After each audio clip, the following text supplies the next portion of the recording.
Good morning, bonjour. So we are at the French Embassy, we have to practice a little bit our French, right? Yes. But I will continue in English just for the sake of the French. Thank you for coming to our third annual meeting of the European Scientific Diasporas in North America. First of all, I would like to thank the Embassy of France and especially Nina, who has been extremely helpful with her entire staff to make this a possibility, to make this event happen and to provide us with this amazing space that they have here in Washington, D.C. So thank you, Nina, very much for having us. I would like to say a few words about who we are, what we do, just especially for those of you who are not completely familiar with EURAXESS. Yes, my name is Victoria Bodnarova. I'm the regional representative of EURAXESS North America based here in Washington, D.C. So what is EURAXESS? EURAXESS comes from the word access to Europe, which came about already back in 2004. So we've been having this initiative for a very long time. It's a European Commission's-backed initiative. It was funded from the very beginning for a couple of years, and then most of the other years followed by some sustainability budgets and backed by the national governments and the ministries. But we are still very much connected to the EU, to the Commission, and they are supporting us in any way they can. Back in 2004, I was not yet with EURAXESS. I was still doing my master's in Europe, but a couple years later, I joined the EURAXESS team. And at the time, it wasn't called actually EURAXESS, but it was called something different. It was called ERA more. The ERA stands for the European Research Area. But we stayed with that name for a couple of years, and then we decided that it's time for a change, especially in some countries. When you say that word, it doesn't sound too nice, or it means something that you don't want it to mean. And this is very fitting because we are actually at the Embassy of France. So if you look at that word and you want to read it in French, it would be un rat mort, which is basically a dead rat. And we didn't want to be associated with anything dead or a rat, for that matter. So that's why the marketing team decided to rebrand a couple years later the name. So that's why they came up with the name Access to Europe, EURAXESS, which again, you can look at it from different angles, and perhaps, there is a word in it that you might not want to see every single day, but why not? To give you an idea about the network, we have centers in Europe and we have also centers in non-European locations. The European centers are called service centers, and they are located in every single European country. And their main purpose is to help researchers and their family members to move from one country to another. So it was really a service that was needed within the European research area, not necessarily providing funding to scientists, but to help them with all the practical information and all the administration that they have to bear when they are moving from one country to another. So by practical information, I mean information about visas, about social security, health insurance, taxation, about leisure activities, language courses, where can a spouse find a job in the new country. So all these different issues are dealt with by the EURAXESS service centers that are located in all the European countries. And what's good about that, all the services are completely free of charge. So you can definitely go online and you can search for the country and you can find all those important information. On the other hand, we do have something called the international arm of EURAXESS, which are the global hubs, or the worldwide network as we call it these days. We are currently located in 6 non-European countries. So we have an office in Japan, in China, in India, in ASEAN, Southeast Asia, in North America, and also in South America and the Caribbean. So we are present, not in every single country in the world, but in quite a few. Our role as the worldwide network is a little bit different compared to our colleagues in Europe. Whereas the network in Europe is very large, we have approximately 400 to 500 centers that are within the European research area. And within those centers, you have thousands actually of people that work. So we cannot compare ourselves with them. For North America, as you know, we only have 2 people, my colleague Dima, who is sitting in the back, and myself, who are manning the North America, Washington, D.C. office. So our main goal is to be that information and support service towards scientists that are currently based in North America. But we don't give information about the practicalities about the country, about visas and social security, because we just do not have the capacity to do that. But we give information about funding. So basically one piece should really complement the other. So the international worldwide hubs, we should give that information about where all the scientists can find funding in Europe, and then give that person over to the EURAXESS Service Center in Europe, which is then going to take care of them from that point on. So it should really be sort of a one-stop shop where we give the information where to find funding, they would find the funding, and then move on to spend part of their career in any of the European countries. Our target audience is very broad. When we started in the US in 2007, we were catering only to European scientists. But as of 2013, when we opened the hub of North America, we started to open up also to non-European scientists. So at the moment, we give information to all researchers and scientists of any nationality and also any scientific domain.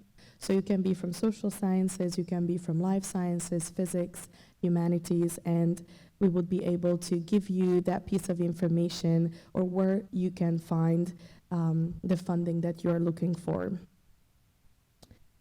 So that will be the primary aim for us being in the non-European country, to really give you that that information about where to find funding. As I like to say, we are not going to write a check for you, but we are going to tell you where to find it. Another aspect of EURAXESS North America is basically the career advancement of scientists. So not only by providing funding information, but also providing you with a platform where you can connect, where you can network, where you can share information, you can get together, you can learn from each other. And this is one of the examples of those networking activities that we try to provide to all the scientists that are based in North America. And now I'm already coming to today. So it's our 3rd annual meeting, which has the theme Strides and Efforts in Advancing Science Communication within the European Research Area. So every single year we try to pick a different theme, and this year's is the science communication. But this year's conference is a little bit different than what we are used to or what we used to have before. First of all, we do have an expo. That's something different that we did not have before. And second of all, we are going to have 2 launching events today. The first one will be our JEMI, our new colleague in the office, the Joint European Mentoring Initiative, and the second one will be the Marie Curie Alumni Association's North American chapter. It's quite a mouthful, but we'll shorten it up to MCAA. but you will hear a lot more about that during the day. So let me briefly introduce you to the program and just run through it very quickly. I think you all have it in your folders. So after our keynote speech in a minute, we will start with the first panel, so there's not going to be any break in between, so please stay in the room, and I will invite all the panelists to come up and join me on the stage. Then we'll have a 15-minute break, so the coffee break will be again in the same area where you had the light refreshments for the morning. Then we'll come back here again, and we'll continue with the second panel that will be focusing primarily on the Joint European Mentoring Initiative. Then we are going to hear from Joe. Is Joe here, by the way? Okay. I know he almost missed his flight last night, but he is definitely here because I saw him last night, so hopefully he doesn't have any problems entering the French field. After we are going to listen to the Canadian representative, we will have the third panel, which will feature European countries. We wanted to bring together the countries that we have featured in our quarterly newsletters already. Unfortunately, Helen Pope from the Embassy of Estonia is stuck in between London and New York, so she's somewhere over the Atlantic right now. Hopefully she'll land soon, but not soon enough for her to join us, so the weather can always complicate things. And the last but not least will be the launch of the Marie Curie North America chapter, and we'll have a fantastic discussion also with the management team, with the members, with the chair. So I also encourage you to stay along with us because you will hear a little bit about the transatlantic collaboration from their personal testimonials and about science communication as well. So I think it's going to be a very exciting panel.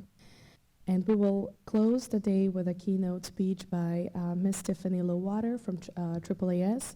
She's the Chief Communications Officer at this organization. And then, of course, we'll have a glass or two of wine. My last comment would be, again, about the Expo. We have 16 tables. So we have some country representatives, some diasporas, some organizations that are in the Expo area. So I would invite you to go and visit them and talk to the people behind the tables. Many of them do have a lot of information on funding opportunities in Europe, so you will definitely find it interesting, I believe. Some logistical issues. We are going to use the hashtag ESD17 if you want to tweet and follow us. So ESD standing for the European Scientific Diasporas, all three letters in capital, and then the number 17. Our handle for Twitter is EURAXESS_NA. So you can also follow us on Twitter. And the last part is about the Wi-Fi. I don't know if some of you have tried to connect. It is free Wi-Fi here. The name of the network is Maison Française. You have to register with your name and email, and once you get an email, you have to click on it within 15 minutes to activate, and then you will be able to be online. It is only possible to connect one device per email address. Without further ado, let me now welcome and introduce Dr. Mina Pham.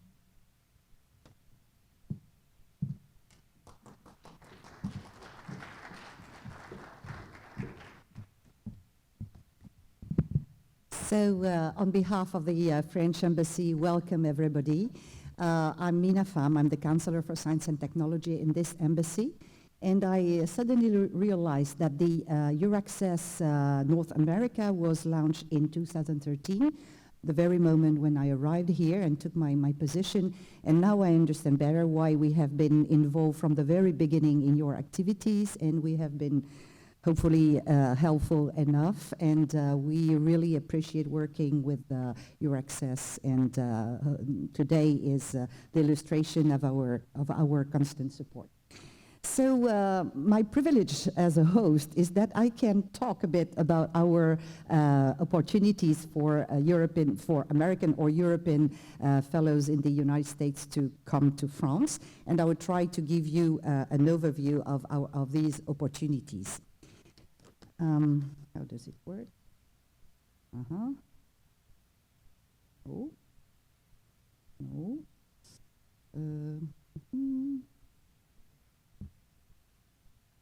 It's not on. I'm the counselor for science, huh? Okay, so just to let you know, but I think that most of you realize that France is not only the country of good wines, of tourism and literature, it's also a country for science and innovation. So I just gave you an overview of some of our Nobel Prizes or film medals, and recently we have had several of these awardees. We also have research facilities which are at the level, worldwide level, and also very successful technologies. So I don't detail it, but you already see some of these illustrations on this slide. Now, if we go to the higher education research and innovation system in France, it may appear a bit complex when you are not in, but this last year we have tried very hard, very hardly to make it a bit more understandable and more visible at the international level. With the change of president, you know that we now have Emmanuel Macron as the president. We have a Ministry of Higher Education, Research and Innovation, which was not the case just before. We had only an under ministry. Now we have a full Ministry for Higher Education, Research and Innovation, and the minister is a woman, Frédérique Vidal, who was formerly the president of a university in the south of France, in Nice. As you have NSF here in the United States, we also have a national funding agency, which is called ANR, and have more or less the same role. We also have some private foundation funding research, but it's mainly in the biomedical field. We have fundings from companies which are helping especially to fund other research or postdocs or PhD grants. A great difference compared to the United States is the level of philanthropy. In France, we have a low level of philanthropy coming from individuals or even from foundation, and it's very different from what you experience here. The higher education and research are conducted in different types of institutions. Universities, as here, but most of our universities, if not all, are public universities. We also have something specific that we call grandes écoles, which are a kind of technical universities, very selective at the entrance. It's more like maybe Georgia Tech or Caltech or MIT. And we have research bodies, research institutions, which are where people are doing full-time research, and you probably know some of them. CNRS, which is covering all field of research, but also INSERM, which is more or less the French NIH, CEA, which is for energy and nuclear energy, INRIA, which is for computer science, CNES, which is for very close to NASA, and which is for space research, etc. And I would like to emphasize the fact that since 2010, we have a governmental support which was called Investment for the Future Initiative. And with this initiative, we got significant additional fundings up to 30 billion euros, but it's an endowment for research and higher education. And the idea is to help laboratories or big equipments, or even locally, to help people to network in a better way so that there is less redundancy and more visibility. So this has been a great change, and it's still in progress, and you will probably see some changes in the names of the university because they gather and try to make it a more visible type of institutions. It's also a way to climb into the rankings, international rankings, I have to say. So some facts and figures. I will not detail everything, but you will have these slides. It's just to give you an overview of the numbers, of some numbers.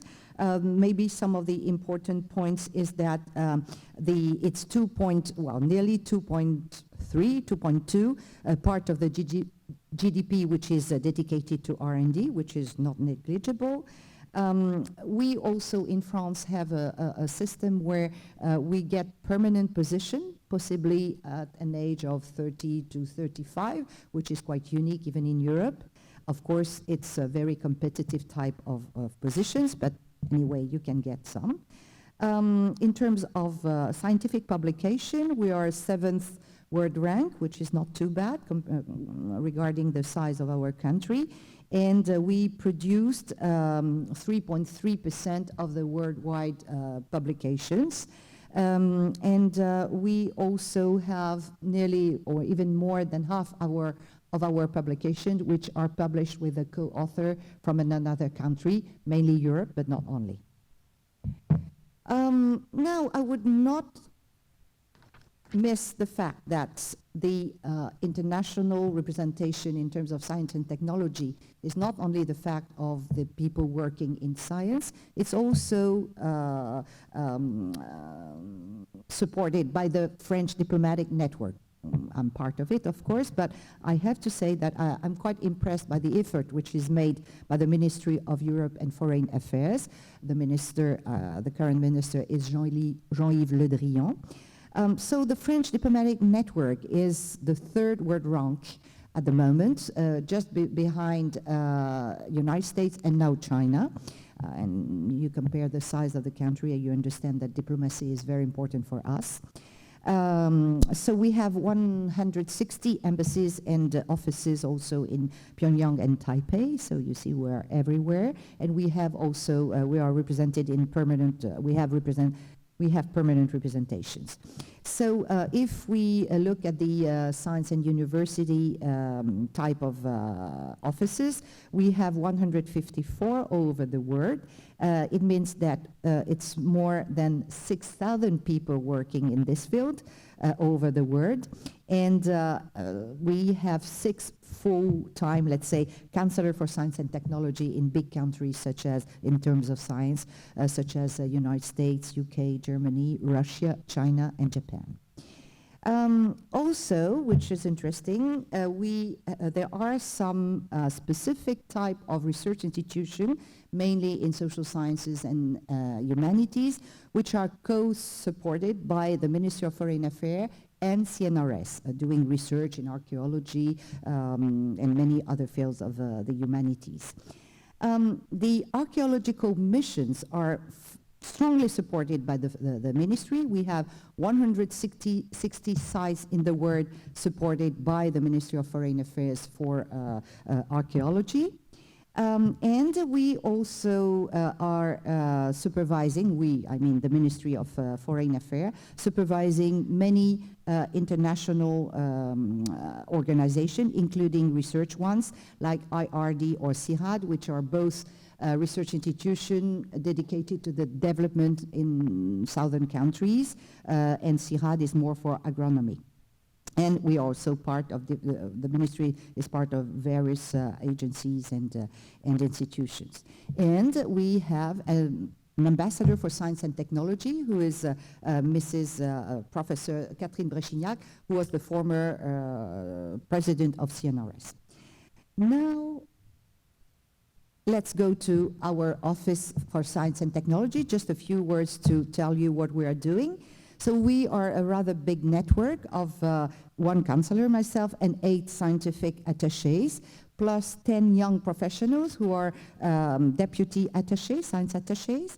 And we are also lucky enough to have representatives of the main research institutions in France, like CNRS, INSERM, CNES, and CEA. So our role is to collaborate with teams, of course, inside the embassy, but also outside the embassy with the main American institutions in DC in charge of higher education, research, and innovation, but also all the universities in the United States. So our main objective is to increase the attractiveness of France, as you can imagine. So we have assets, luckily. So we have a good background in education à la française, especially in the field of math, technologies, physics, health, etc. Of course, we're attractive because of the quality of life. I hope that most of you know France, and you will confirm that it's not too bad to live there. But more interestingly, France has moved a lot these last years in terms of getting more global, more international. We have an ambivalent asset. We were said that having a low cost of education can be considered by some countries as not an advantage, but maybe a weakness, because it may appear as not good education system. But we have this public system which is nearly free. We also change a lot, as I told you. Not all courses are taught in French. Many universities and grandes écoles now have tracks fully in English. Some aspects have to be improved, especially the status of the PhD in France. I can detail apart from this we can discuss this apart. And also we have some decrease in education, like in math, for instance, and we have to improve that again. So our recommendation to our people in our offices or with the French scientists who are working in the United States is that we have to, well, you know, the French, we are always very negative, even about ourselves. We are both arrogant and negative, which is a bit strange.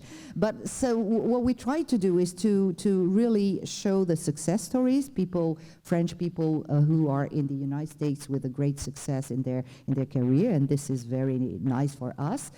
Also try to change the population of students who are traveling back and forth the Atlantic, and maybe have more master and PhD students, and also look at what our colleagues are doing in other European countries.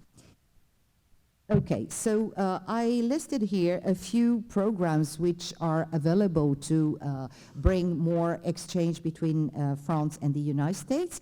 Of course, the European programs, but this I will not detail because my colleagues will tell you everything about it. You have to know, and it's probably the case with other countries, that NSF, NIH, DOE have specific international programs, and we do have partnership with NSF, for instance, in their international program called PIRE. We also have groups of PhD students supported by NSF to come to France in a program which is called GROW. There are many thematic agreements, for instance, between NIH, some of the Institute of Health in the United States with INSERM, which is the equivalent in France, and DOE has also several agreements with our research institutions. So under the frame of these agreements, there are a lot of connections and research cooperation. Of course, I would like to advertise for the French-American chapter of the Fulbright Fellowship, and Lisa Bernstein is here. She's there, and she can give you information on the different grants which are available to bring PhD or faculty members, researchers, to come back and forth from France or from United States. There are specific tools which are developed by some of the research institutions like CNRS or INSERM, especially to have joint labs or networks of teams between France, other countries, and United States. And there are representatives of CNRS here who can give you information, more detailed information.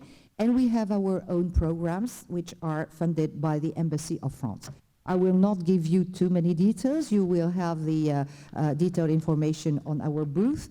Just to let you know that what we try to do is to connect research to higher education and research to innovation. So we have a range of programs, either alone or with colleagues from other offices in the embassy or with research institutions.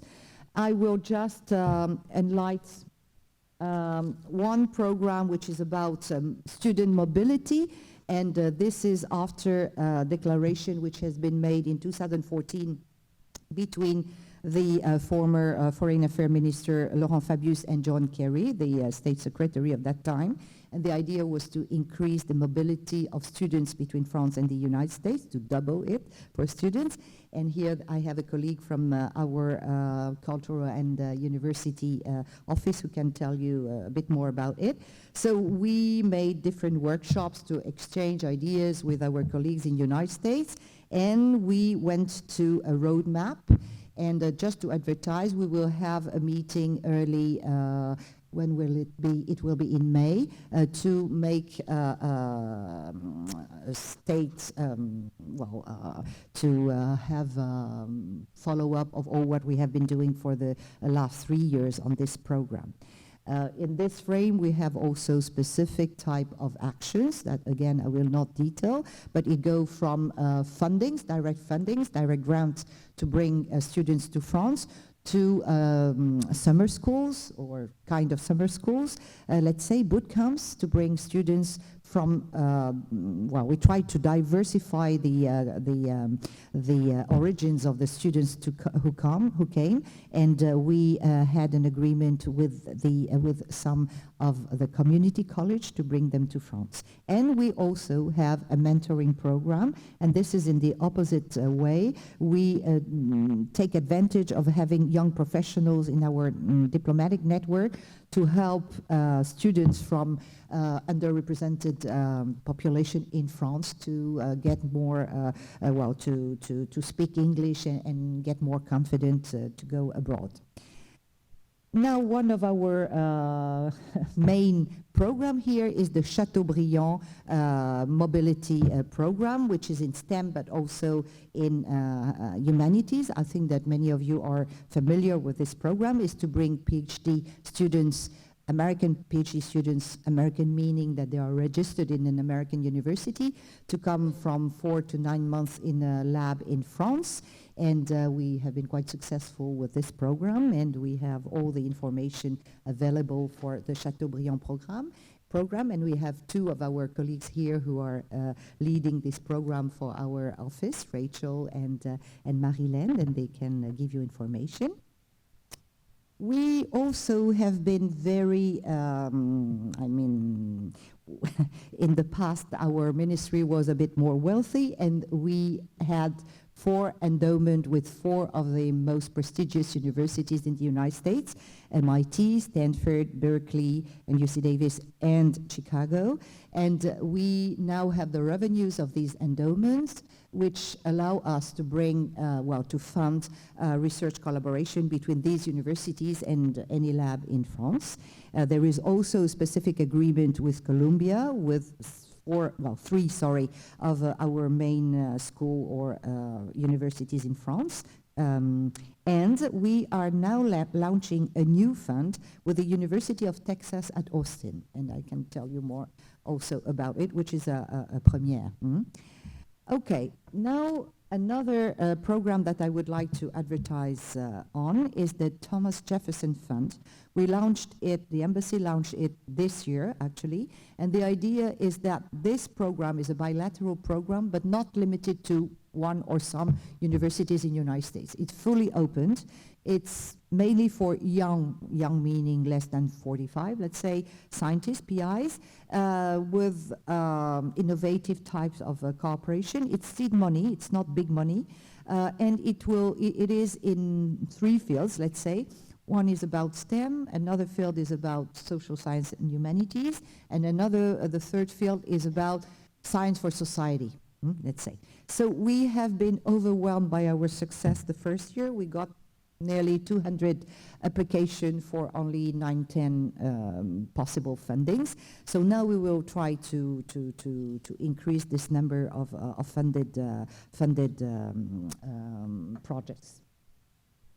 And just to let you know, we are not supporting only scientific cooperation or research. We are also supporting let's say startups, young startups on both ways. So we have one program which is called Netwo, which brings now 20 startup selected French startup coming to North America, 15 in the United States, Boston, San Francisco, and Washington DC, and 5 in Toronto, Canada. And this is a very successful program now. We just give them a flavor of what they can do in the United States. We don't have the means to bring them and support them for a longer period of time, but it's just to let them understand how it works here in the United States and what they have to do if they want to have a spin-off company in the States. And we have the opposite program, which brings now 29 companies from 5 countries, 10 from United States and others from Taiwan, South Korea, and South Africa, coming to France together to establish or understand how it works in this country, in our country, and how they can settle in an easy way. You know that very often people are frightened by the administration in France. So what we try to show them is that there are a lot of efforts, especially with the new governmental team, about innovation in France. And I hope that this will, this program will increase in the coming years. Yes, and now I would like to end with a special initiative which has been launched after the President Trump decided to get out of the Paris Agreement. So President Macron launched an initiative called Make Our Planet Great Again, and you may know that there is a summit at the moment in France. It's tomorrow, December 12th, just the 2-year anniversary of the signature of the agreement. And in this initiative, the president opened France to people who want to come to work for long or shorter period in France.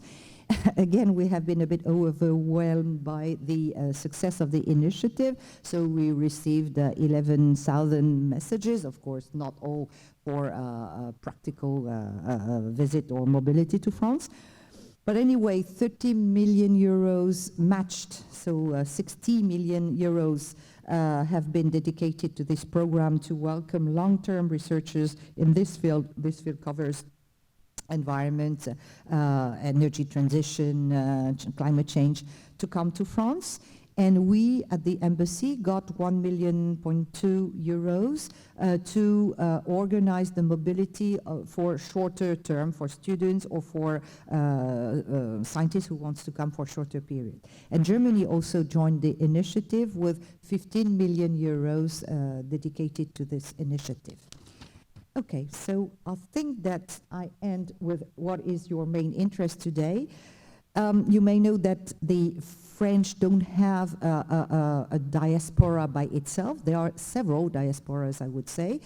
People organize themselves in structures like NIH, for instance, or MIT.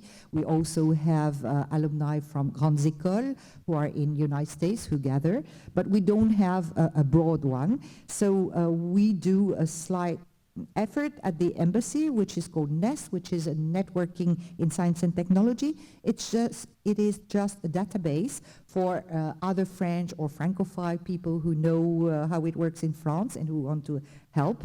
And this allows you to have information and to be invited to events like this. And we need you also to be part of our network and to help us to help others to come to the United States in the best conditions. And this is the last one. Thank you very much.